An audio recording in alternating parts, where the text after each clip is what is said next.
Holidays వచ్చాయి కదా, అందుకే మనం బయట ఎండ చూడకుండా, ఫోన్ చూడకుండా, టీవీ చూడకుండా ఇంట్లోనే మా మమ్మీ డాడీ చిన్నప్పుడు ఆడే ఆటలు మనం ఆడుకున్నాం.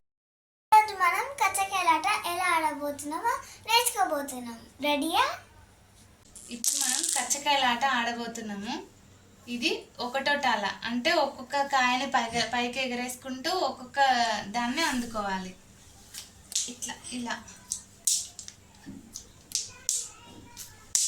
ఇది అయిపోయిన తర్వాత రెండో టాల, అంటే రెండు కాయలని అందుకోవాలి. ఇప్పుడు రెండు దగ్గర ఉన్నాయి కాబట్టి నేను ఇది తీసుకుంటున్నా. ఇది ఇప్పుడు మూడో టాల, అంటే 3 కాయలను అందుకోవాలి. నెక్స్ట్ కుప్పి, ఇప్పుడు ఇది టూర్నీల్, అంటే 3 అందుకోవాలి. ఇప్పుడు బండి, దీంట్లో ఏది హార్డ్ ఉందో ఆ కాయ కోరుకుంటారు.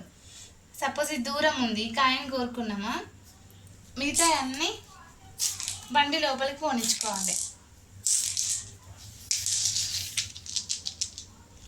నెక్స్ట్ మొత్తం 2 వదిలినాయి, ఇందులో ఒకటి.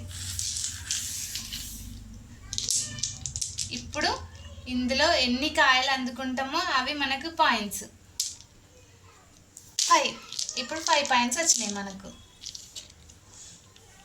ఈ కచ్చకాయ ఆట యొక్క గేమ్ రూల్స్ చూద్దాము. ఆటలో 5 కాయలు ఉంటాయి ఇవి ఆడుకోవడానికి.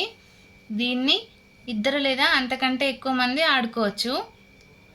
ఈ ఆటలో కాయని పైకి ఎగరేసి అందుకునేటప్పుడు 2 చేతులలో అందుకుంటే అవుటే, ఒక్క చేతితోటే కాయని పైకి ఎగరేసి కింద అందుకోవాలి. మళ్ళీ ఇట్లా వేసుకున్నప్పుడు ఈ కాయ దీనిపైన అనుకుంది కదా, ఇది తీసినప్పుడు అది కదిలింది అనుకో, అప్పుడు ఆట ఇంకొక చేతిలోకి వెళ్ళిపోతుంది. ఇప్పుడు నేను ఏ గేమ్ దగ్గర అయితే ఆగిపోయినో అదే ఆట మళ్ళీ వాళ్ళ ఆట అయిపోయిన తర్వాత నేను మళ్ళీ స్టార్ట్ చేసుకుంటా. ఈ విధంగా ఈ ఆటలో ఎవరు ఎక్కువ పాయింట్స్ సంపాదిస్తారో వాళ్ళే గెలిచినట్టు.